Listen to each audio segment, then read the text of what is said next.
Are you calling the chief to see if is coming? I know she knows.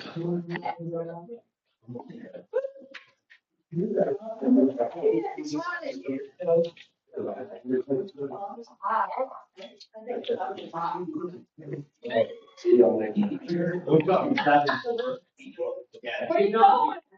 Hey, where are you guys going?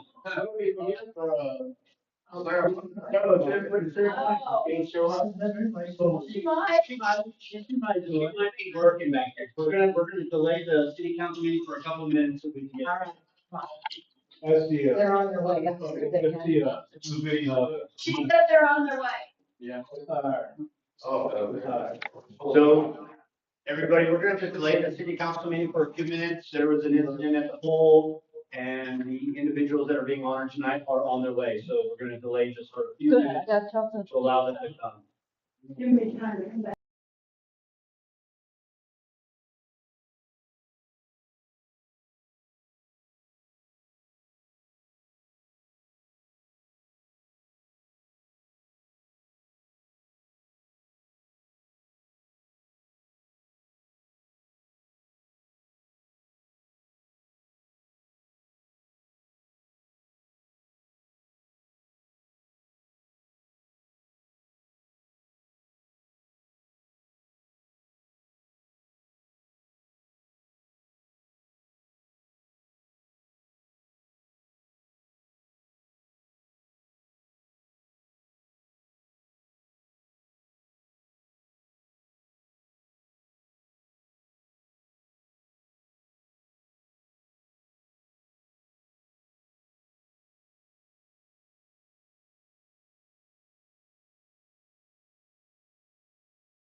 Okay. See here. No problem. Hey, no problem. I will see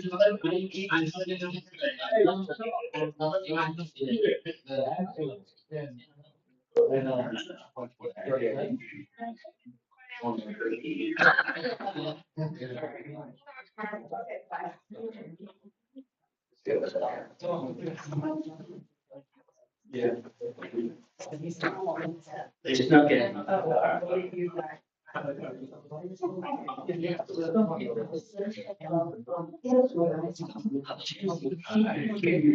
You did. And all of me was far from. All right, we're gonna go ahead and call the regular meeting to order and certify a quorum. We do have a quorum. We are missing two. I know, Alderman Lawrenson is trying to get on the WebEx. Hopefully he'll get on. And of course, Mike is out traveling. So, all right, first thing we want to do is we want to go ahead and do the prayer. So if everybody can please rise and do the prayer and then the pledge allegiance. Let us pray. Dear God, as we gather here today, we humbly seek your guidance and wisdom, Father. Grant us clarity in our thoughts and understanding as we embark on this meeting. Help us to make decisions that align with the will and bring about positive outcomes.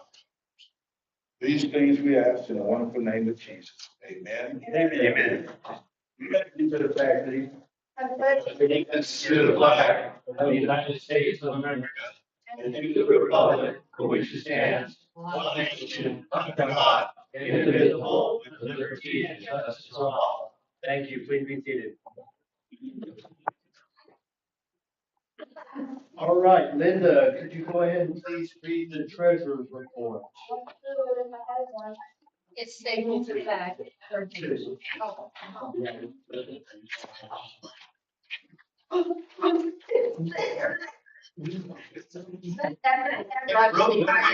Whose microphone is echoing? Now, we're gonna turn that off, because we cannot hear, because every time we talk, it echoes. Can you turn the volume down? Thank you.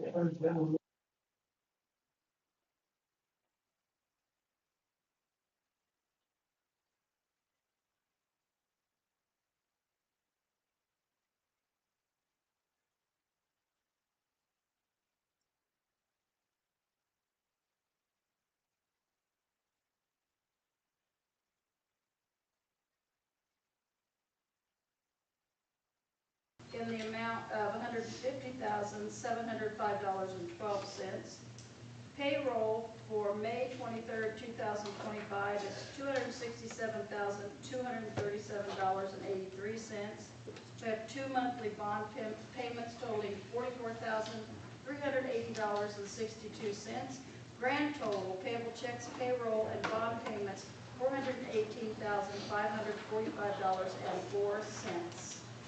Well done, Linda. Thank you very much. Do I have a motion to approve the treasurer's report, minutes from the last council meeting, and payment of the bills? Motion by Reggie, second by Walter. Call the roll, please. Glenn? Yes. Michael? Yes. Walter? Yes. Reggie? Yes. Linda? Yes. Charles? Yes. All right, on first item for business is 3.1 is the proclamation for the Army's 250th anniversary. So I'm sure everybody knows in here that June 14th will be the Army's birthday, and so our next city council meeting will be after that date. So today we're going to go ahead and read the proclamation that we have done for the city. Now I will say tonight's reading is just a formality to read it to the city, but the actual presentation of the proclamation will be to General Beck and Command Sergeant Major Arzabala at the Friday the 13th Community Service Award ceremony that they're doing for the cities of St. Robert and Waynesville. And of course, I will talk about that later on, but that will be an invite for everybody, 9:30 at Lincoln Hall Auditorium. And so they're working through the gate issues so if you just have your ID, you should be able to get on, but they're still working that. So tonight what we're going to do is we're going to have Glenn read the proclamation to us. Then we'll go ahead and present it to General Beck on the 13th. So Glenn, please read the proclamation.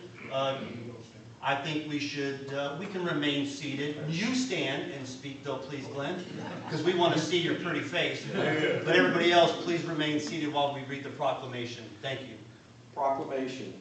Whereas the U.S. Army will celebrate its 250th birthday on June 14, 2025, commemorating the Army's distinguished service to our nation, and whereas the central theme for this year's celebration is "This Will Defend." And whereas "This Will Defend" was first used as a battle cry by the Continental Army, today it reminds us that our Army's purpose is clear: to fight and win the nation's wars. We remain committed to honoring our warfighting skills, enforcing standards and discipline, and living the values that have defined our Army culture for the past 250 years.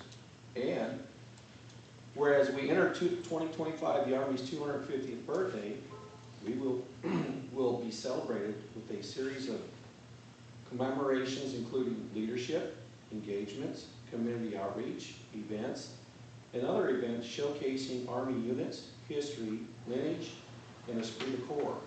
And whereas established on June 14, 1775, the Army is a year older than the United States itself. Since its establishment, Army soldiers, families, and civilians have supported our nation, bearing the true faith and allegiance to the country, the Constitution, their units, and fellow team members as they defend the nation and provide assistance in times of need, including disaster relief and recovery efforts. And whereas for 250 years, the U.S. Army has offered endless possibilities and opportunities for service to our nation. With over 200 career choices for soldiers and more than 500 career paths for civilians, Army possibilities are endless.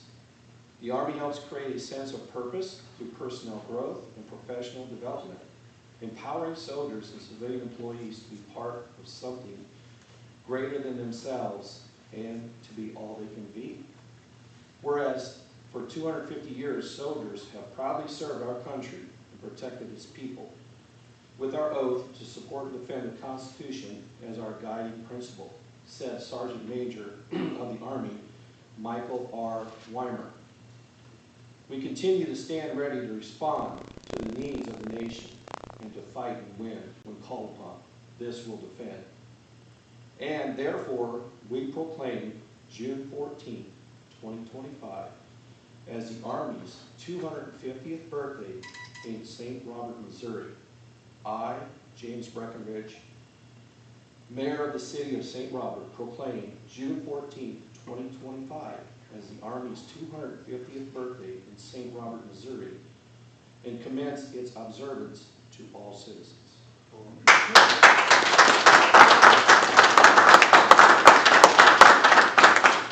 That clap was a little bit harder for you because, one, you did a great job, and number two, you did a great job, Marine, reading the Army's proclamation. You were set up. No, I'm just joking.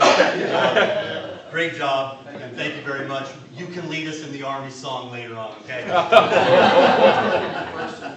There you go, you got it. And I'll sing the battle cry of the Marine Corps. All right, moving on. Thank you very much, Glenn. Appreciate that. And like I said, we'll present that to General Beck on the 13th, and everybody is welcome to attend that great present ceremony. All right, moving on to 3.2, we'd like to go ahead and do our Employee of the Month recognition. Could I please have Christina Durbin and the Chief come forward?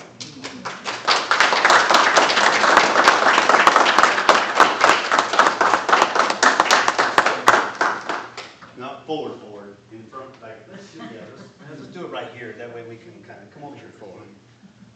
All right, so before I turn it over to the Chief, because I know he's going to have a few words to say about Christina, but I just want to personally say that reading the Facebook comments truly shows how much people love Christina and what she does for our city.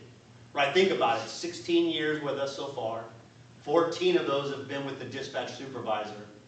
But to see all the love and wonderful comments on Facebook just is a true testament of that we, and I say we, the committee who selected the Employee of the Month, because it is not my selection, it is our selection as the committee. We got it right. We got it right this month, and we just look forward to presenting Christina with this certificate here in a second. So, what are the perks of being the Employee of the Month? And Anita, if I forget anything, please let me know, Yes, because sir. you're my rock. You always keep me squared away. So the first thing is she's going to get a certificate signed by Anita and I that she gets to proudly hang in her office. Number 2, she's going to get a gift card, which I promise it's in my office. I will get that to you.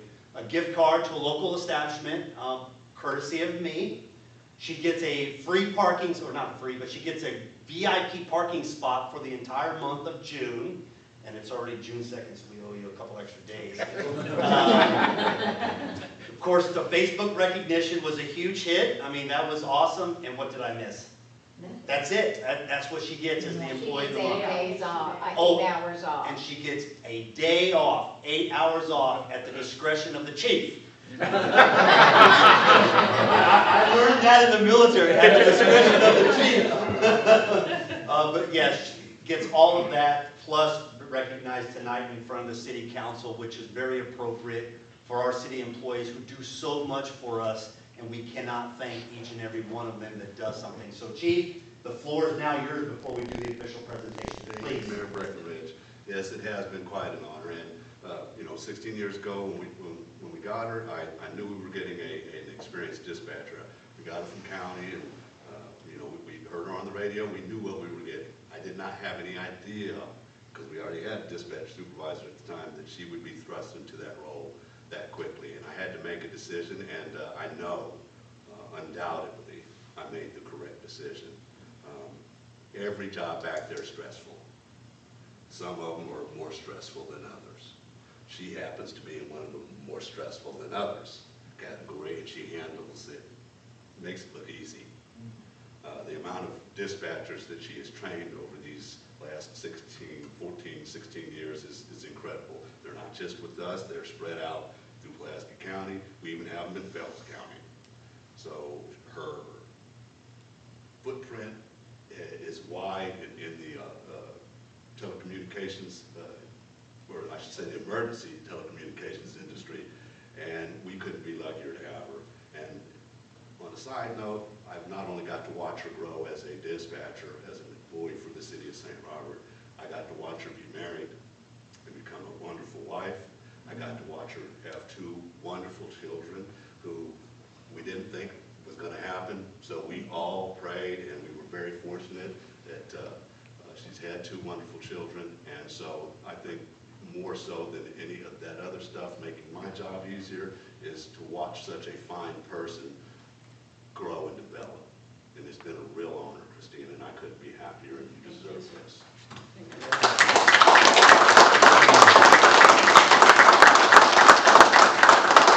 One of the common themes I was reading on all the Facebook posts was about the thankless job that a dispatcher is.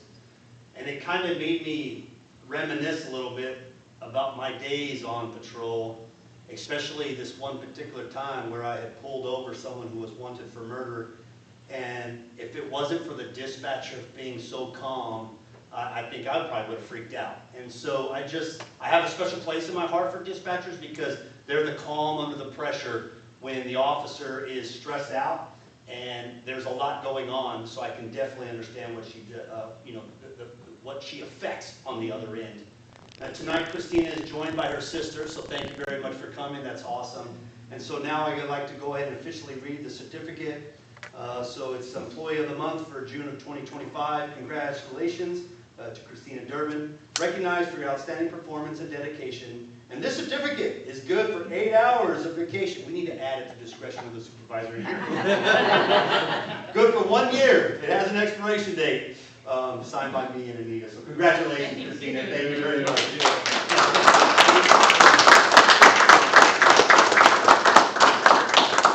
All right, now it's your turn to say a few words to everybody. So the floor is yours. I don't know what to say. I wouldn't be anywhere without Chief or Lieutenant. They are those amazing supervisors to work under. When he says that I make his job easy, he makes mine, and so does the tenant with everything that we have to go through. If I never ever need anything, they're always there. I don't know. Thank you. Well, Thank you.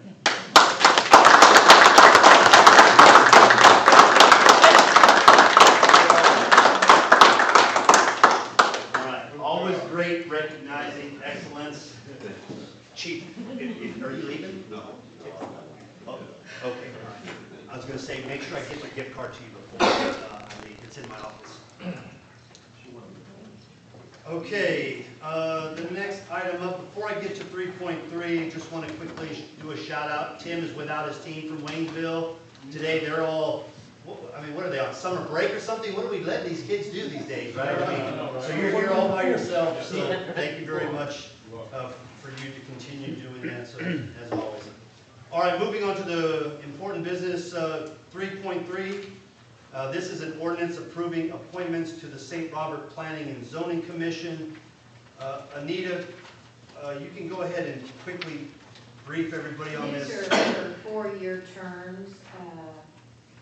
They have served, well, some of them have been with us forever, but Mr. Abear, he's now chairman and has been for years of planning and zoning. Teddy Ross and Rocco Long, their terms were up and they need to be reappointed, and it's a 4-year term.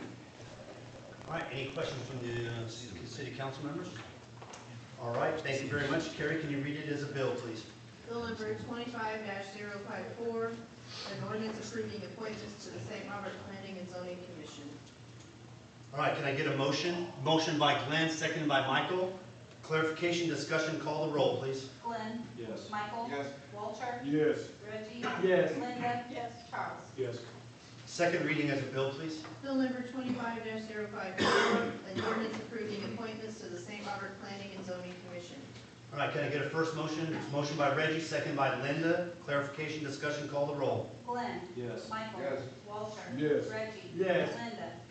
Yes. Charles? Yes. All right, third reading as an ordinance, please, Carrie. Ordinance number 4164, an ordinance approving appointments to the St. Robert Planning and Zoning Commission. Can I get a first motion on the ordinance? Motion by Glenn, second by Reggie. Clarification, discussion, call the roll. Glenn? Yes. Michael? Yes. Walter? Yes. Reggie? Yes. Linda? Yes. Charles? Yes. All right. Moving on to 3.4. This is a resolution to the Board of Aldermen to the City of St. Robert, Missouri, approving the appointment of an advisor and alternate advisor to the Interstate Plaza Northtown Village Transportation District. Anita, I'll go ahead and update this one since I was involved in this at the last meeting. So for the city council members and for everybody here, so what this is going to do is it's step one of getting us more involved in the TDD. Okay, and so there's a couple of things that we have to do. And first, anything you have to do, you have to motion the judge and get lawyer fees and all that other stuff. And we need to get a project done, identified, and we also need to increase the board members from 5 to 7. So we're not going to do them individually because it costs a lot of money. So we're going to wait to do both of them at the same time. So in the interim, this ordinance is going to appoint me as a board advisor and Anita as an alternate advisor for when I cannot be there onto the TDD board. Once we get the project identified, whatever's going to be done next in the St. Robert Boulevard area, then we will do both of those things together and we'll move forward with that. So, okay. Did I get it right, Anita? Yes, sir. Good. Any questions? All right, perfect. Can we go ahead and get the first reading of the resolution? And this requires only one reading because it's just a resolution, not an ordinance. So Carrie, can you do the first reading of the Resolution number 25-01, a resolution of the Board of Aldermen of the City of St. Robert, Missouri, approving the appointment of an advisor and an alternate advisor to the Interstate Plaza Northtown Village Transportation Development District. All right, can I get the first motion? Motion by Michael, seconded by Walter. Clarification, discussion, call the roll, please. Glenn? Yes. Michael? Yes. Walter? Yes. Reggie? Yes. Linda? Yes. Charles? Yes. All right, moving on. 3.5, this is an ordinance repealing city code sections 200.238 .240, .241, .242, and .245, and repealing the ordinances or parts of ordinances containing the language that created the said city code section. And Chief, I think, is this your area? Well, it could be a combination, but I think I can kind of explain it. Yeah, we'll let you go first, and then Carrie and Tice can back you up however. Basically, what this is wiping out the unlawful use ordinance, some of the weapons ordinances for the city of St. Robert. The reason for that is the state changed their verbiage on a bunch of stuff, and obviously some of the laws, it was August 23 that when those were kicked into effect. So basically, these laws, because of the wording, are no good anymore, and our alternative is to utilize the state court. So typically speaking, unlawful use of force, that can be a felony, but it can also be a misdemeanor depending on which section you have violated. So what we will do now is the officers, instead of writing a summons for city court, municipal court, they will write a summons for state charges. And if it's a felony and it needs to go up to that, then we will do a 24-hour hold and we will write a probable cause statement. But typically speaking, unlawful use, it will often be associated with another charge, and those charges are usually felonies. So, like I said, it gives us an option of writing something municipal, or I should say misdemeanor or felony, but we will do that in state court from now on. Since the state code codifies everything that we had, we're just going to utilize that. Change as the city, is we can't go above what the state says. We could rewrite it. The only thing we could change really is where people would be allowed to carry steel guns. Like where in a building, like Like for okay, instance gotcha. here, I think this building's already covered under state, but like if you guys wanted to do something else, outside of those buildings that are covered, then we would probably need to do it, but I didn't see anything to where it's gonna hinder us, being able to take care of it and continue to provide public safety. And the way you briefed me was really, this is just to get us in line with state code. It is. Since It is. state code is Instead our of having provision. them just rewrite it word for word, Yeah. like I said, and the way our court system pretty much is now is the major stuff is going to state court, and our more lower ordinances, simple stealing, traffic kind of things, that's what's going to Okay. the municipal section. Before I turn it over to city council for questions, do you have anything to add, Tice, Carrie? Well, Chief, don't go nowhere. I have questions for you. we've taken a little bit different tack on our traffic tickets and our, some of our shoplifting things. The ones that are more severe, we are taking to the state rather than pleading them down or something. I just think it makes it safer. So we are sending a lot more cases back to the chief to go ahead and file with the state, simply because they're more egregious type of cases that we think need a more extensive punishment. Okay. Well, and the process with this, Chief is right, it started with, we were looking at a specific section that was definitely out of sync with changes that they made at the state level. Right. And when I talked to Tice, we really aren't supposed to be writing laws for misdemeanors and felonies. That's already codified in the state. Correct. And so when we were looking at, I think it was 238, I can't remember. But all of these sections have felonies and misdemeanors in our code section. They really shouldn't be there. We can do ordinance violations. We can make law for ordinance violations as a municipality, but the rest of that's already codified, so we don't need to. Yeah. And then we're not having to have this headache of trying to keep track of when they amended at the state level. We can just go to the state statute. Yep, easy, peasy. Perfect. Thanks, Carrie, for that. Any questions for the council members? So real quick, Chief, so I have a better understanding. Yes, sir. What you're saying is if somebody pulls a weapon out and commits what is considered felony, murder, whatever the case may be. Yes, sir. So that's considered unlawful use of a weapon?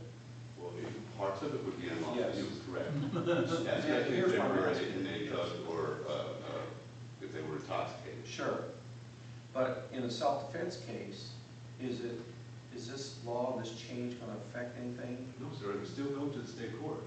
Okay. I mean. It goes to Judge Thomas Yeah, instead of and Tice. that's right. I mean, even in a self-defense case, we're not the ones that make that determination. Right. So we would still write it up and send it to the prosecuting attorney, who would look at it, and then he would make that determination. And then the egregious crimes that you said, Tice, or something about shoplifting, or what do you consider egregious crime that we're sending to the state? I guess I'm No, he's saying that the shoplifting goes to the municipal. Okay. The lesser petty crimes So go to. we're tackling all the petty stuff and Yes. sending the major stuff to the state. Correct. we've had people doing 90 and a 45. Sure. We have people that are blowing 3.5, 3 point where they should be unconscious on alcohol and driving. I mean, city ordinances violations are not made for those kind of offenders. They need to be off the street, and our people are they're giving a lot of tickets out. I mean, our people are really enforcing it. But if it's something that looks like we need these people to be punished more than I can punish them as a city ordinance violation, to teach them a lesson. You know, some of these people are stealing $2.50 worth of stuff at Walmart. Right. Okay. But we've got people that $450 in clothes that they buried underneath their clothing. And when they start getting over $100 or $200 worth of clothing or something, then we send them on up. It's just a matter of the severity of the case and the way I judge it. If I think it's something that we need to punish them more, then we send them up. So basically, you kind of have a dollar value cap on how much is stolen before you decide whether it goes to state or we keep it here? Well, the difference between an ordinance violation and a misdemeanor is quite extensive. Sure. One does not impact much of your criminal record, which is the ordinance violation. A misdemeanor actually becomes part of your criminal record. And actually, the way things are on post now and the way the feds are, a misdemeanor conviction, if you want to get on post or do something out there, can be very egregious to you as harmful and punishment. So it's a matter of discretion with Carrie and I, which one of us is doing it. If we think it's somebody that needs to be punished more severely, we send it back to the chief and say, take it on up. Good, Glenn? Yes. Reggie, Walter, excuse me. Yeah, my example would have been if a person shoplifts something and somebody tried to stop them on the way out, they punch out someone really bad. You send that one back. Yeah. Well, you might not even have to send that one back. There are organized. With an assault, that would probably, yeah. There are organized groups of people that are just raiding Walmart. And so we are having trials, and our minimum fine on most of those usually is $400. And we're trying to work with Walmart. They're security people. They provide us, we've been going to trial on them and convicting them. So if they want a trial or a plea, but we're doing the best we can. And what Walmart's doing is, if they've been caught once, they put them on as trespass. And they bar them from Walmart, and now they hit them with a trespass, and they can't come back in. And then if they go back again, we hit them with burglary. Great, any more questions? And how many of those cases have you had where you had a second time? Oh, so I think, I want to say we were probably one of the first in the state to do that. Because it was just simple shoplifting, and they didn't worry about it. They got a small bond and they were out back again stealing. So we figured out that we could charge them with burglary because they were already trespassing, so they had no business being there. So it's worked out very well for us. And does that kind of Yes, sir, it helps. alleviate them for the third time or fourth time? Well, yeah, because a lot of them end up going to prison. Okay, I guess that's what I didn't understand, Yeah. where it led after the second time. Okay, now that paints a more clear picture to me. Good. Sorry. No, you're good. That's all good questions. Anybody else? Chief, thank you very much. Tice, Carrie, thank you. Appreciate that. It's a lot. And this is definitely one of those. All right, Carrie, can you do first reading as a bill, please? Bill number 25-055, an ordinance repealing city code sections 200.238, .240, .241, .242, and .245, and repealing the ordinances or part of ordinances containing the language that created the said city code section. First motion, please, by Charles, second motion by not Michael Hanks, Michael Myers. Hank's not even here. Clarification, discussion, call the roll, please. Glenn. Yes. Michael. Yes. Walter. Yes. Reggie. Yes. Linda. Yes. Charles. Yes. Second reading as a bill, please. Bill number 25-055, an ordinance repealing city code sections 200.238, .240, .241, .242, and .245, and repealing the ordinances or part of ordinances containing the language that created the said city code section. Perfect, can I get a motion? Motion by Reggie, second by Walter. Clarification, discussion, call the roll, please. Glenn. Yes. Michael. Yes. Walter. Walter. Yes. He forgot who he was. You remind me of my teacher in school. Reggie. Yes. Linda. Yes. Charles. Yes. Third reading is an ordinance, please. Ordinance number 4165, an ordinance repealing city code sections 200.238, .240, .241, .242, and .245, repealing the ordinances or part of ordinances containing language that created the said city code section. Can I get a motion? Motion by Glenn, second by Linda. Clarification, discussion, call the roll. Glenn. Yes. Michael. Yes. Walter. Yes. Reggie. Yes. Linda. Yes. Charles. Yes. All right, moving on to 3.6. This is an ordinance authorizing the purchase of a 2025 John Deere Model 335P skid steer compact truck and loader with a bucket from Martin Equipment. And this was a budgeted item according to Frederica, so that question is already answered. Anything else you want to add, Anita? Oh, Steve's here. Steve, you want to come on up and we might have some questions. Or do you have anything first you want to talk about this equipment, and then I'll turn it over to City Council for questions? I did supply kind of a breakdown sheet, if anybody got that. It's in the packet. Shows you all three bids, the pricing, what was included, warranty, horsepower.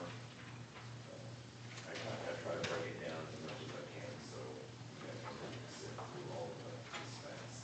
Yeah, we appreciate that, because it definitely lays out, you know, more horsepower, lot better warranty, and And it does have the smart grade technology, yeah, which is important. The other two did not have that, so, no, that's a great layout, definitely, really helped me understand the difference between the different bids, so. Any questions from the city council members? The old one, Steve, are you gonna keep that as a standby?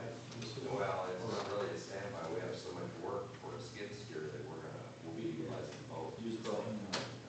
Okay. Thank you, sir.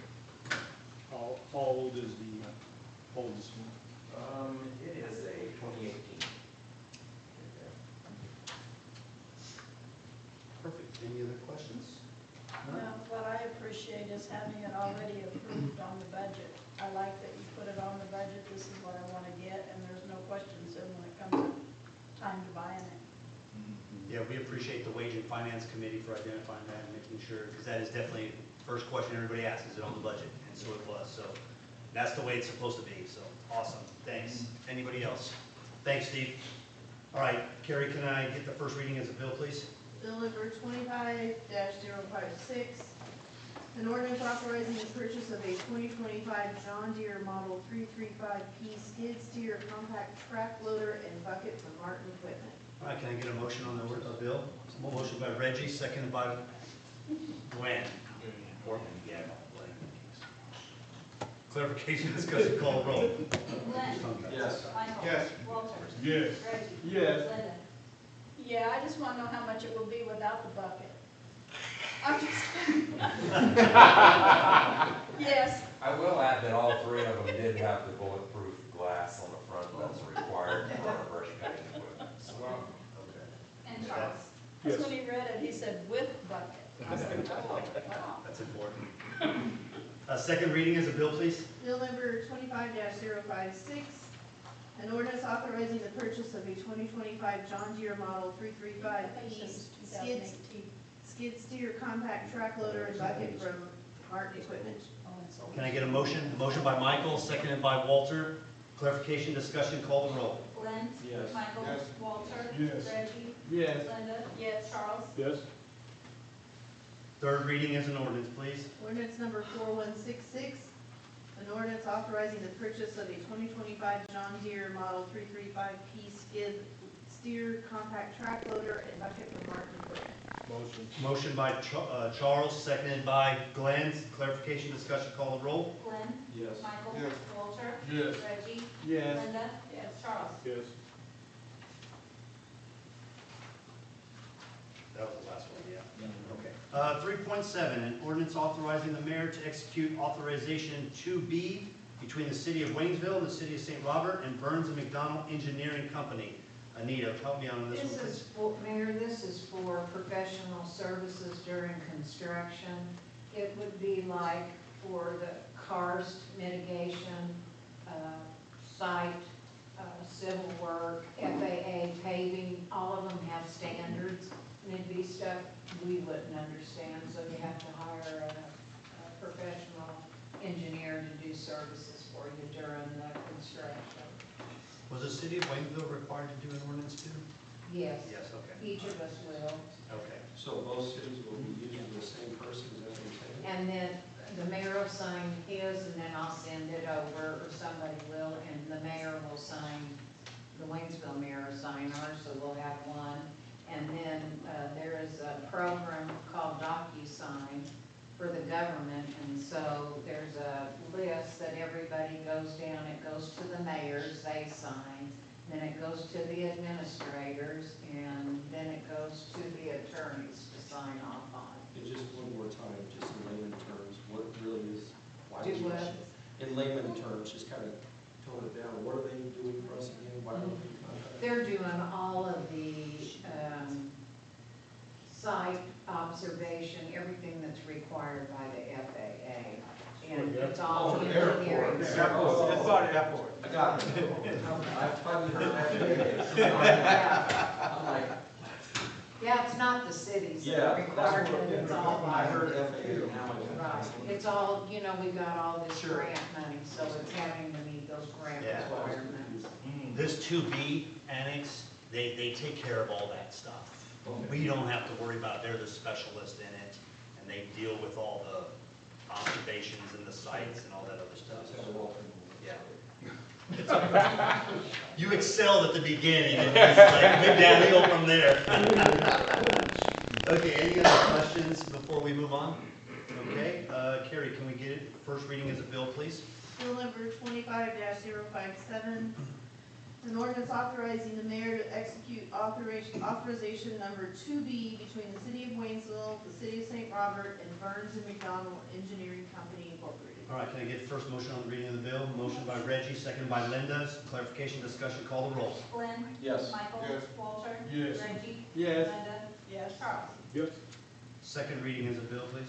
Bill number 25-057, an ordinance authorizing the mayor to execute authorization number 2B between the city of Waynesville, the city of St. Robert, and Burns and McDonald Engineering Company Incorporated. All right, can I get the first motion on the second reading of the bill? Michael, second by Walter. Clarification, discussion, call the roll. Glenn? Yes. Michael? Yes. Walter? Yes. Reggie? Yes. Linda? Yes. Charles? Yes. All right, third reading as an ordinance, please. Ordinance number 4167, an ordinance authorizing the mayor to execute authorization number 2B between the city of Waynesville, the city of St. Robert, and Burns and McDonald Engineering Company Incorporated. First reading as an ordinance. Charles, second by Michael. Clarification, discussion, call the roll. Glenn? Yes. Michael? Yes. Walter? Yes. Reggie? Yes. Linda? Yes. Charles? Yes. All right, moving on to 3.8, this is an ordinance authorizing an agreement for monthly payments on account at the St. Robert Transfer Station, which is B&E Tree Service and Debris Removal. Owners Billy Knoll. All right, any questions? I think this is pretty simple, any questions? All right, Carrie, first reading as a bill, please. Bill number 25-058, an ordinance authorizing agreement for monthly payment on account at the St. Barbara Transfer Station. first motion as a bill. Charles, Glenn and Michael. Clarification, discussion, call the roll. Glenn. Michael. Walter. Yes. Reggie. Yes. Linda. Yes. Charles. Abstain. Second reading as a bill. Bill number 25-058, an ordinance authorizing agreement for monthly payment on account at the St. Robert Transfer Station. All right, can I get a first motion on the second reading? Walter, seconded by Linda, actually, I heard first. Clarification, discussion, call the roll. Glenn. Yes. Michael. Yes. Walter. Yes. Reggie. Yes. Linda. Yes. Charles. Abstain. Third reading is an ordinance. Ordinance number 4168, an ordinance authorizing agreement for monthly payment on account at the St. Robert Transfer Station. All right, can I get a first motion as an ordinance? Motion by Reggie, second by Michael. Clarification, discussion, call the roll. Glenn. Yes. Michael. Yes. Walter. Yes. Reggie. Yes. Linda. Yes. Charles. Abstain. All right, moving on. Comments by the Aldermen. I'm gonna start on my right-hand side this time with Charles first. How are you? What you got first? Put you on the spot first. Oh, well, I got a citizen that complained about paying $10 to use the softball field. Just for her son to play catch with the father or whatever. And I don't think that's appropriate to charge the citizen $10 just to play catch. So does anybody have I guess anybody from youth sports league? So yeah, with the parks, I know we put the gates on to vandalism, limit vandalism, things like that. Yeah, I haven't got the actual, I haven't heard anything about that direct issue of why we're not, but we can definitely look at that. Yeah, because, I mean, you know, Yeah. it's an inconvenience for, you know, a family to pay $10 just to play catch on the baseball field. So I thought I might address that. Yeah, but Travis, I would ask that the Parks and Recreation Committee be brought into this first so they can go through the discussion, work through all this, so that way we're not, making sausage here at the city Right. council meeting. Oh, well, at the swimming pool, right there. That's where, she asked me, well, I mean, apparently the individual was approached by someone that was in youth sports and, was told. Doesn't say usually it's It would be in the park, Yeah. not youth sports. Yeah, they control the actual Yeah. management of Park, the it would facility. be at the swimming pool, so I guess Charles would be the person to answer that question. Parks and Recreation. Parks and Yep, Recreation. yep. So are you saying you have gates on those parks? Yeah, they all got put in. Yes. Well, and I can understand, because even though this is a young child with a parent wanting to go pitch a ball, you could have people that want to go in there and Yeah, cause vandalize, damage yeah. too. So, Yes, that I has mean, I can happened. understand why they want to control it a little bit. Well, it's not the control, it's the charging the citizen $10 just to play catch. We can look at the fees, but there's a fee to use everything we have. Pavilion rentals, there's a Yeah. fee for that. Now, they can use them for free because they're not blocked off, but if somebody has it rented, and those people that don't have it rented will have to leave. You know what I'm saying? The Yeah, I community get center, that. there's fees for everything, Yeah. including the baseball field, but the park committee could look at that, could look at the fees. I know we have teams wanting to use it as well. So, Well, I it's something understand we need to look at. organizations having to pay, but, just for a citizen paying catch with his son, if the field is not occupied, then they should be able to, play catch with their kids, Yeah. The only other thing I wanted to mention, Mayor, was the committee for the development yard of the month and stuff like that, set a date this week or next week for the councilman to come in and we can meet and Good. put this thing together and get it started. Awesome, what date is that? What date is good for the council to come in? How We about have a committee meeting at 4:00. That'd be a good day to do it. That'd be a good day to do it, same day. Do what? That'd be a good day to meet on the 10th at 4 p.m. or 5. After that committee. Well, we have an emergency services meeting on the 10th at 4 o'clock. Okay, so if we met at 5 after the meeting, that would be good for me. And those people on the committee know who they are?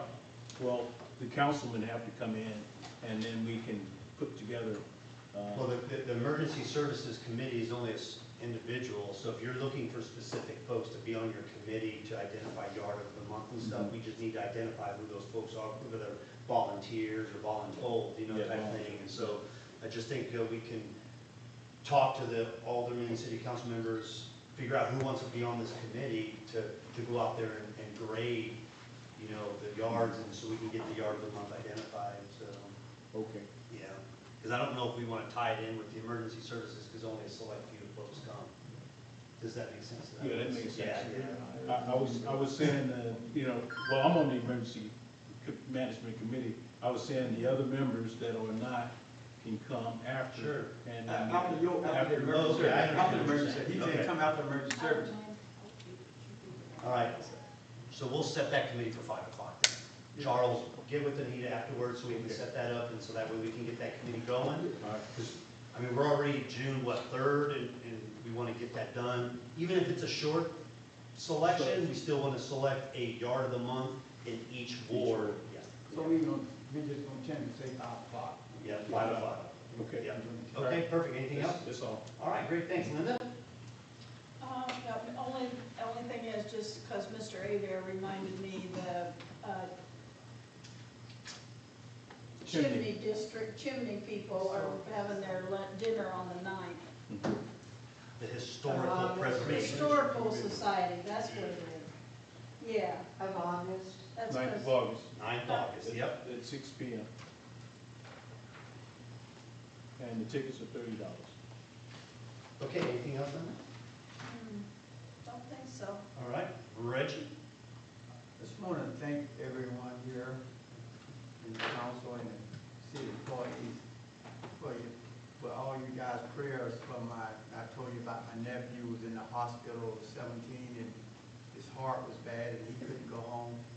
Well, he stayed in the hospital been up there like 3 or 4 months, and he couldn't go home because they had to keep him on the defibrillator to keep him alive. He had to stay alive in the hospital. He couldn't go home. They had to keep him alive until they find a heart to transplant.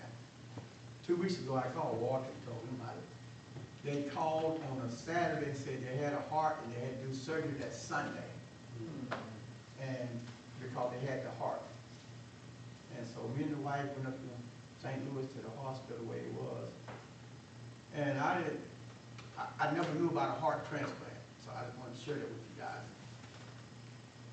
From the time they take their old heart out and put the new heart in, that was like a 20-hour nonstop surgery. It was like 20 hours. But technology has advanced so far until all the families, they have a different website, like a little code they give you for your cell phone, and the family members can watch everything that goes on in that surgery, watch the doctors operating, watch them open them up and everything. Wow. From that site that they give you. Did you watch it? I watched some of it. And then you passed out, right? Yeah. But I just wanted to share that with everyone here, because everyone here, I know they said a prayer for. So he's doing okay? Yeah, right now, he's still in the hospital because, it takes time. Rejection. Yeah, rejection and all that, but. But his body is seeming to take. Yeah, his body seems to be taking, he's still in the hospital now and they're taking all the medications and all of that.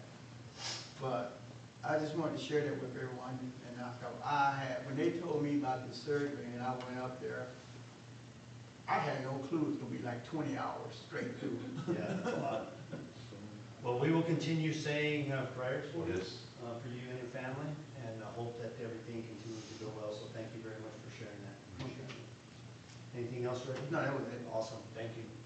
Walter? Yeah, well, I was going to talk about that, and Reggie was the man to talk about that. Yeah. I was going to share that with the council and the public, but when I look back there at my old compadre back there, I think about the students he brings here, and how they learn. And I've been in his class and right next door to mine, and I just want to encourage everyone to take an interest in the children and their schooling, and just, you never know who you might be encouraging things.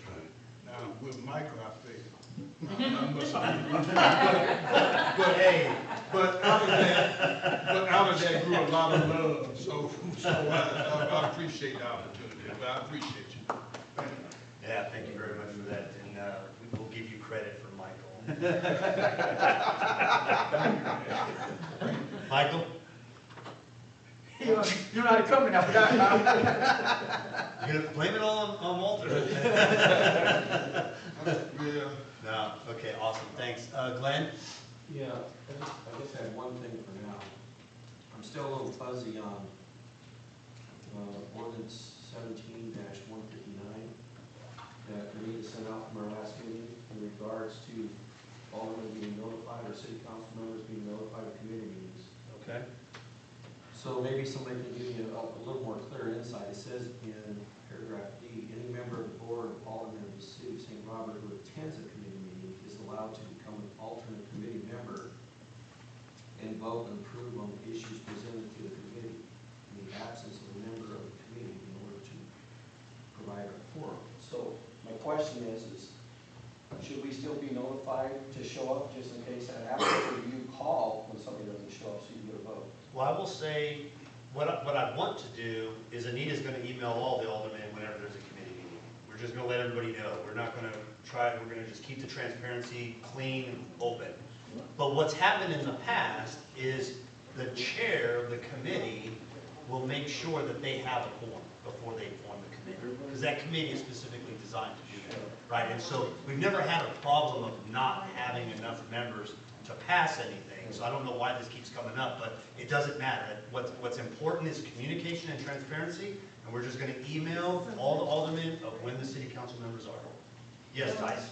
Well, you've got to watch your committee meetings because of your Sunshine Act stuff. They're not voting members, though. They're not voting members, Tice. I mean, if you get a quorum of the council in one If you place. get a quorum of the now you council, have a council meeting. That's why we quit that. Oh, I see what you're saying. You can't have a Then whole you've got it. quorum.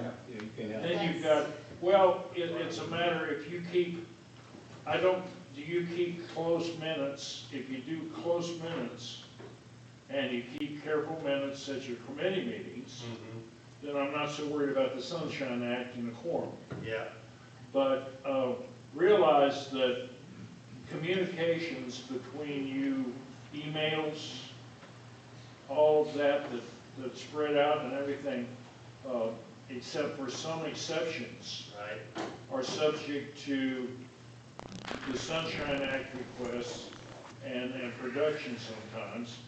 And you just have to watch things a little bit. But if you have committee meetings and you keep good minutes, I don't care.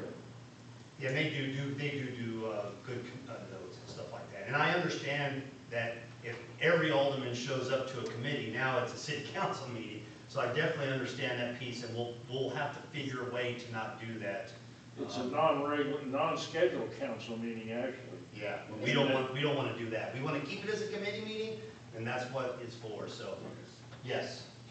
I think, listen to what Tice is saying there. We need to keep it to the committee meeting members that we have, and then the other council members, you can send it to them, they can show up, knowing they are not a voting member unless We don't have enough. Unless we don't have one, right. Which most of the time they always do. Yeah. I have a suggestion. Yeah, sure. I would just leave it with the committee members, and I'll get all the email addresses of all the councilmen and I will send the committee men, on my committee, I don't know what the rest of them are gonna do, but on my committee, I will send all my committee members an email and say, are you going to show up for the meeting? And if all of them are, then nobody else needs to come. But if somebody says, no, I can't make it, then it would be my responsibility to make sure that somebody else is there to cover them for that, to make it a quorum. And that's a great point, Linda, and I think with what your idea, taking that and just transferring it to Anita, because really, if you say you're gonna do it for your committee, but there's other committees that may not wanna Can do I it, say so. something real quick? That man saved my life last week before last. He was the one that got me in the ambulance when I had my accident. Congrats, yeah, he was good. I said, he looked familiar. Awesome. But anyway, I heard Ty say, or somebody said something about the committee chairperson is responsible for assuring the quorum. Who said that? Somebody did. No, I was saying that in the past, the chair has always done that. They Yeah, make well, sure, maybe that, with Anita's support, to make maybe sure that's that what there's a needs to committee. happen. Okay. So Well, maybe then, we need to give your idea like the mayor said to Anita to do. Yeah, Find that way out. she can do it for all the committees. All the committees. Yeah, so all committees are treated equal and fair, and then to make sure if we don't have a quorum, then we can request more folks. okay, Okay? And with that, Mayor, Sure. I just want to clear the air. thanks a lot. I mean, it's not about showing up and voting. We know that. What this mitigates is long city council meetings with bombarded questions that we could ask at committee meetings. That's all I'm seeking out. If we show up and just ask questions, and we know what's going on, then we don't bring it here, now we're not sitting But here. then, but like Ty said, if you have all of us there, that constitutes a city council meeting, an unannounced city council meeting.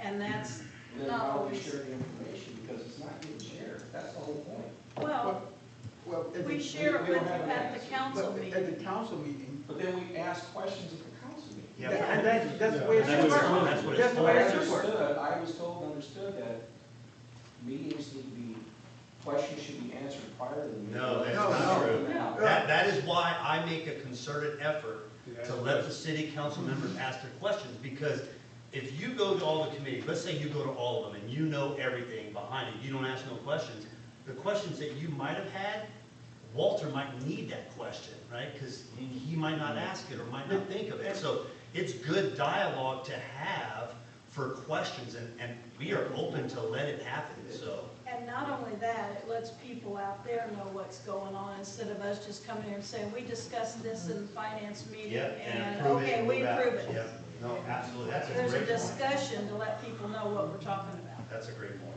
Mayor, as long as the committee, it stays on the committee's subjects. Yes, And doesn't stray, correct. and you keep good minutes. Fred does. Then you're fine. It's when you start talking about other topics Yep. and you That have a happens. quorum there and some newspaper person wants something.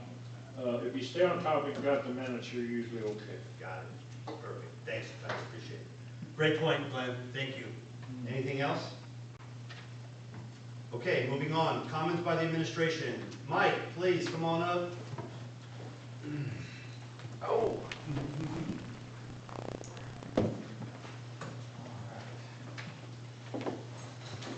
Ski Bowl Authority Day rundown. How you all doing tonight? Good. So between the 2nd of May and the 6th of June, we had 103 incidents, 31 fire inspections, that also includes the inspections. 54 hours of truck equipment checks. Just so everybody's clear on that, that always takes place actually beginning of a shift. The oncoming shift, we have 3 shifts, A, B, and C. So the first day in, they do truck checks and all that. 124-hour training events, 124 training events, total of 237 hours, continued training hours. That's all the personnel as a whole. All the apparatus had the annual service completed. We still have a few things we got to do with the ladder. That's a whole other separate piece. The aerial portion has to be maintenance every year. And that's greasy, checking on the pulleys and cables. Our brush truck 1671, the fuel gauge has been off for quite some time on that.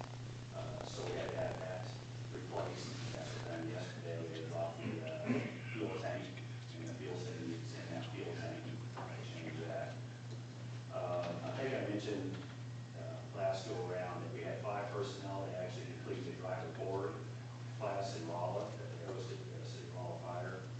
And now they passed the driving portion, so now it's on the schedule when you take the written test. You got to get SAC certified in Missouri Division of Fire Safety. So they're all getting those scheduled in now. And 3 out of 5 got it scheduled. I think what is that, about 2 weeks, Jordan? Yeah, 2 weeks on that, and the other 2 are finishing up another class and they're going to schedule their testing. So other than that, all's going pretty well. Perfect. I'll start off with the first question. Fire hydrant flushing. I know we talked about that. Where are you at with that for the city? We are close to having that done. We've probably got about another 2 weeks left on that to get that flushing done. We have some setbacks, pull off the calls, stuff of that nature. So I think we've got about 2 weeks left, and we should be able to wrap that up on. Okay, awesome. Got a little behind on that. That's okay. It's all happens. So. Questions from the city council member for Mike? One question. Go ahead. Go ahead, Jeremy. Go ahead, go ahead. No, please, sir. Fire hydrants for the Sawmill Ridge Division. What's the status of that? Really no status. The problem there is that it's owned by the Pulaski County Water District number 2.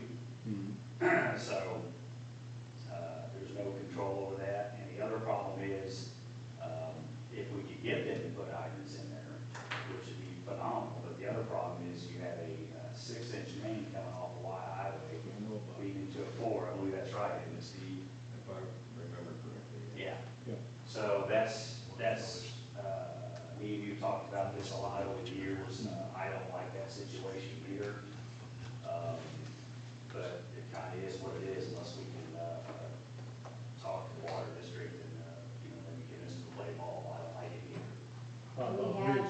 We have requested in the past, and they denied us. Yeah. How about Ridge Creek? Now, well, Ridge Street, actually, I believe Steve's got all the material in for that, don't you? Yes. So I think that's getting ready to take place this summer.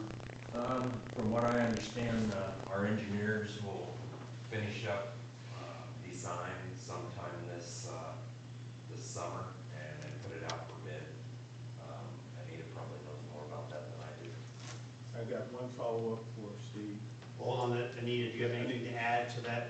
I believe the target is to start in 2026, isn't it, Steve? I thought it was fall or fall of this year is what I thought. I don't know. It's moving in the right direction. Yes, it's moving, it just, Mr. Nealon, do they have a site for the water? Yes, y'all purchased it several months ago, that lot. What, was it on Lavender? I think so, yeah. Yeah, I think it is too. Yeah. It's on that one. All right. Thanks, man. No, great question. Glenn, please. Have we talked to this county water, these crazy people that we have? Yeah, like I said, I think multiple times. George did when he was mayor, and So I he know did make an Mayor offer. Sanders did too Yeah. when he was mayor, and I know we sent letters Sure. in years after that. And they're just not gonna budge, are they? No. They pushed back, when George talked to them, they pushed back on it. So, So we gonna make them another attempt to try and. We can always make it another 10. Yeah, absolutely, On Glenn. your 103 incidents, Chief, real quick, if you can maybe have in your head, I didn't see it right, but maybe you can answer. How many mutual aid calls did you have during that time? I actually have it printed off at the station. I can run report it, basically everything down that we've done from fire alarms to to our burn permits that we actually go and verify this, everything's already up to that police ship. I'll stop by and look at it, just for curiosity, just so we know. Yeah, that's fine. Not saying you're not doing a good job with the police, I'm just. No, it's broke down. Yeah, we pull a report, it breaks down every type of call we do, our response master reporting system. Well, Mike, would it be easier if he emailed it to me and I send it out to all the? Yeah, Aldermen so sure. they Yeah, can let's see? do that. Yeah. Sounds great. Because the Yeah. public does ask. Yeah, You wanna get- we can do that. We can put that in there. I want to ask a quick question on the right that you said. Yeah. Where does it play as far as the safety of the citizens concerned with that? Of the hydrants you're saying? Yes. Well, the issue you're gonna have, and the county fire departments have this, neighboring departments have this, out in the rural area where there's just no hydrants, so we have tanker support. We own a tanker ourselves. The original tanker was purchased, I believe, back in 2001 for St. Robert because of sawmill areas. So what you get is you get tanker support on what's called your first alarm structure fire package. In our first alarm, you've got our tanker rolling right off the bat. Fort Leonard Wood rolls theirs as well, their engine. Okay, and Waynesville rolls their engine as well as a tanker on that. So you're getting essentially you get about 8,000 gallons of water right off the bat with the tankers. And of course, about another 1,000 apiece for the pumpers. So you're going to get about 12,000 right off the bat. Fortunately, where you all are at the caveat, you're not too far off the beaten path, so that helps. In my 36 years of doing this, I have put 3 house fires out down that neighborhood. With a good response time. So good response time. One of them was too far gone, that couldn't be helped. But, yes. Yep. So that's where tanker shuttle implementation comes into place. That means you've got tankers coming out there, hauling water, going back to their side, which for that area, we always fill up at Falls Furniture. That's a good flowing hydrant right there. So, but perfect world hydrants, absolutely, that would be the best case scenario, because you got, I don't want to say endless, because you didn't burn through too much. But you have to give the fire flow for the size of structure, for how much CPM you're supposed to have, to put out a fully blown 3,200 square foot on the whole. We do pretty good, but could it be better? Sure, I'd love to see hydrants down there. Any other questions? Thanks, Mike, appreciate for the update, officer. Don, please. How are you? Good news is our antivirus and monitoring software has been installed in the city. The bad news, I got an email from Sonic that's provided our firewall for everything coming in and going out of the city. They are ELF, which means in the blocks, which means they're no longer going to be supporting them, no more firmware updates.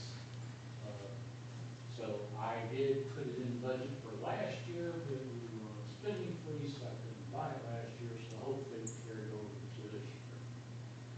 The other bad news, we all got to love Microsoft. October of this year, they're going to stop support for Windows 10. And what that means is, because we have a police department, they run deals, every computer in the city is going to have to be upgraded to Windows 11. Some of these computers are not able to be upgraded to Windows 11. So that was not a budget item that I put in my budget, was for new computers. So hopefully most of them will upgrade, but the ones that don't, we're going to have to buy. All right, we'll definitely have to dive into that. Anita, you want to add that? Yes, sir, I got it on there. Do we know approximately, just off the top of your head, since you're the IT guy, how many computers you think is gonna have to be replaced, if not all? Not all of them will. Thankfully, the front part up here, they're already on Windows 11. Most of the people in the back here are on Windows 11. The ones I'm worried about are the ones at the fire department and the police department. Those are the older computers that we have in the city. Which they really kind of have updated ones. Because I'm on like a 3-year rotation. Every 3 years I try to refresh all the computers in the city. And how old are the ones that are in there now? Are they over 3 years old? The The current ones in old the police ones, yeah. department And the fire department, you said? No.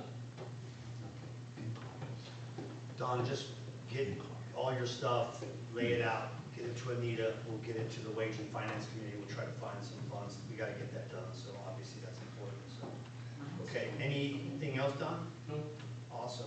Okay, thanks, appreciate it. Travis, are you updating for Charles? Because if not, I have Charles's note that he sent me. No, I was not planning on it. Yeah. Okay, you do yours and then I'll update from Charles's notes he sent me. So youth sports, we finished spring soccer on the 20th of May. We actually doing our new, doing the refs the way we did it. We ended up spending on our budget for refs about a quarter, so that was good news for us. From there, T-ball and baseball. Our baseball teams have already started down in Lebanon, doing good things down there.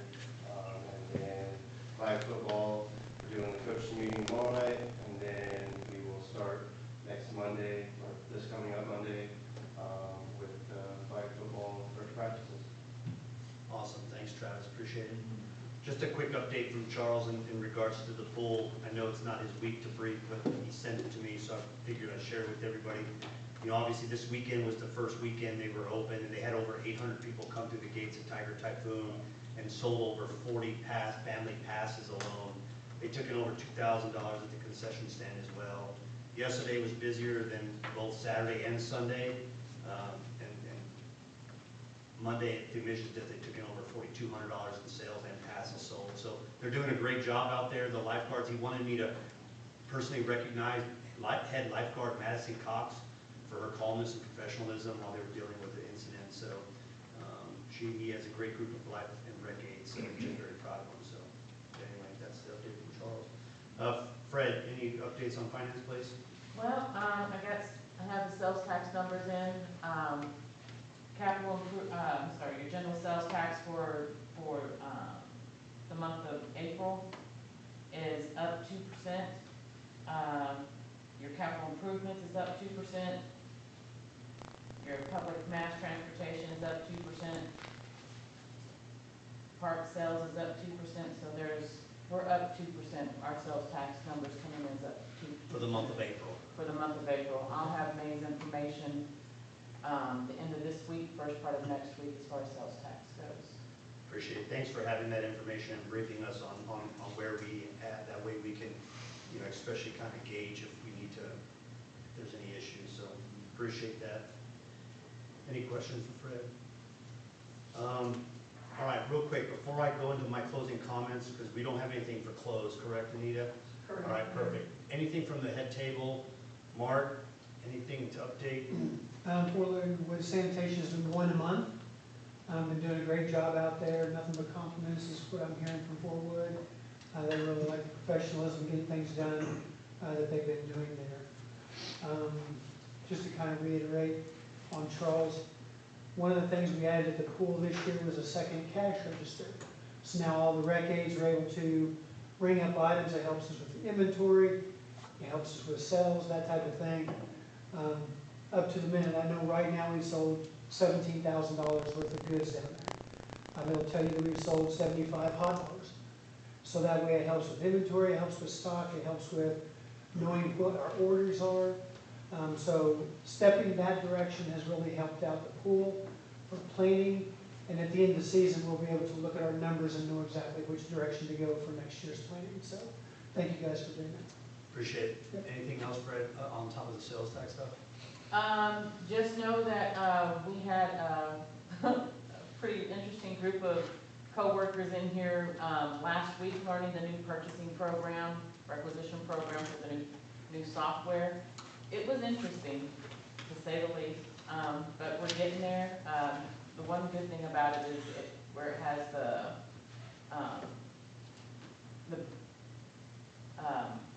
authorizations, approvals, so the department heads have a limit so much. After that, then it has to go to Anita for approval. So it's all set up in there automatically, which is, you know, we had an interesting group of people in here learning this. Good, awesome. Glad it was successful. Thanks. Yes, Glenn. I just have a question. Go ahead. If I may. Two things. The RV park, how's that going? Are we full? We got empty slots? We have a few empty slots right now. Are those reserved? Do we know? A lot of them were some of the monthly people that's moved out. We have intermittent rentals in there, so it's hard to get monthly people back in there because it's a rental here and there's a conflict. So with us opening the pool, we've kind of stepped back from moving people around and playing the show game to open up some monthly just because of the lack of time. So once that assistant position is filled down at the pool, then we'll be able to look at that and fill up those spots a little bit more. And you did say that some of these folks that use that baseball field for soccer practice, we do charge them? Yes. Marionette is one of the groups that uses that field quite a bit. They use it for baseball practice as well as soccer practice. They do pay the $10 fee. So it's just something we're going to have to look at. But I know also, we just got the field worked on by Willard and Steve's department. They worked on the field, got it nice.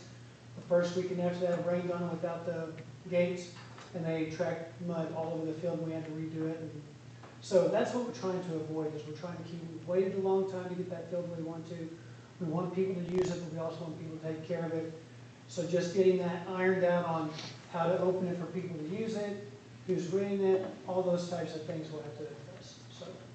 And is that field ever gonna be used, Travis? Maybe you can answer this, or you, are we ever gonna use that field for youth baseball, or is it just gonna be sitting there to be rented out only?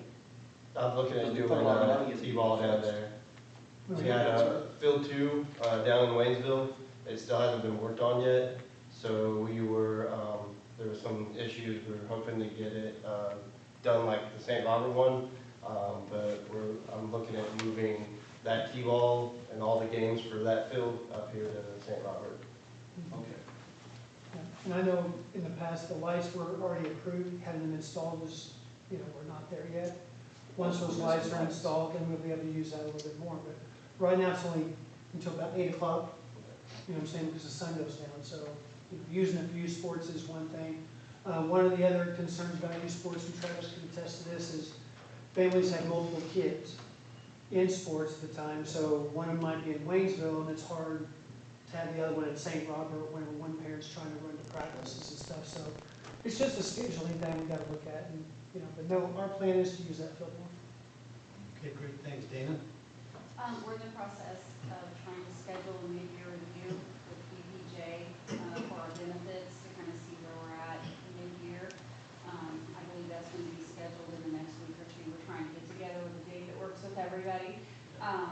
All the seasonal employees have been onboarded and they're working down at the pool, doing a great job. So that's kind of a hurdle this time of year to get them on. And I am assisting PD with their MOX audit for the background checks. So that goes on. Awesome. Please add to the agenda for that, for the B&G thing.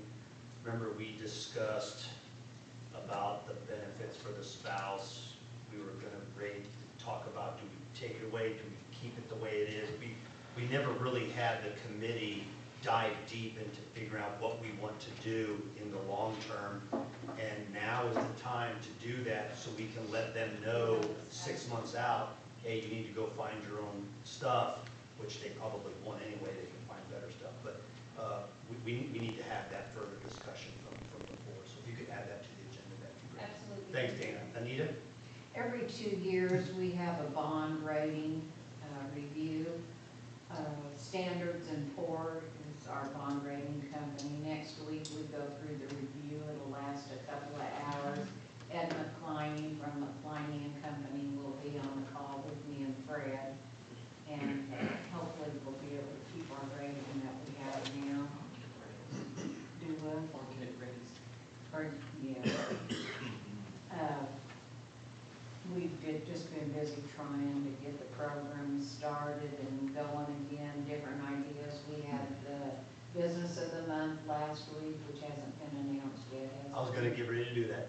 Okay, and just been working on stuff like that. Okay, great. Thanks, Anita.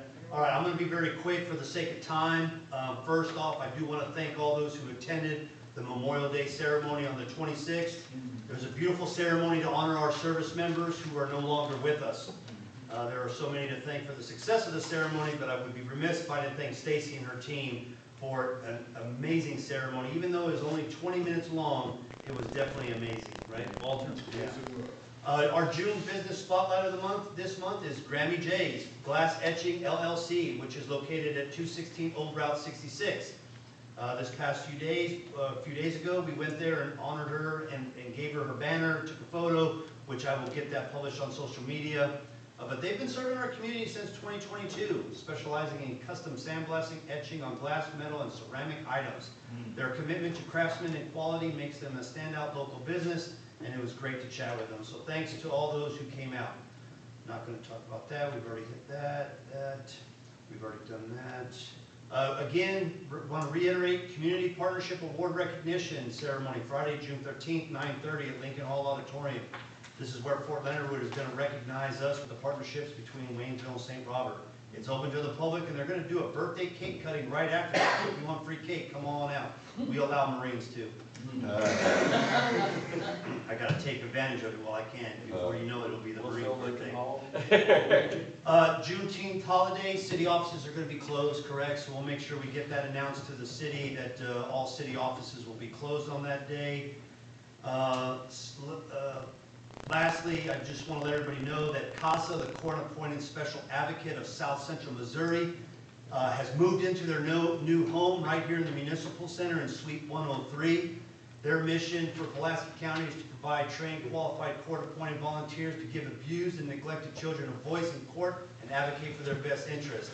So if you see them, the door's open, swing in, welcome our new neighbors to the Municipal Center. And that is all I have, and I know I talk fast, but I wanted to get that out there. So, all right, anything else? Alibis? Next meeting. Next meeting, thank you very much. Next meeting, the regular Board of Aldermen meeting will be June 17th at 2025 at 5 p.m. Can I get a vote to adjourn the meeting? Wait just a minute. Yes, ma'am. We mentioned it last time, our clock is still not working. It's 6:23. Make note of that, that I'm fixing that clock tonight. Linda said so be it. Motion by Charles, seconded by Michael. Clarification, discussion, call the roll. Glenn? Yes. Michael?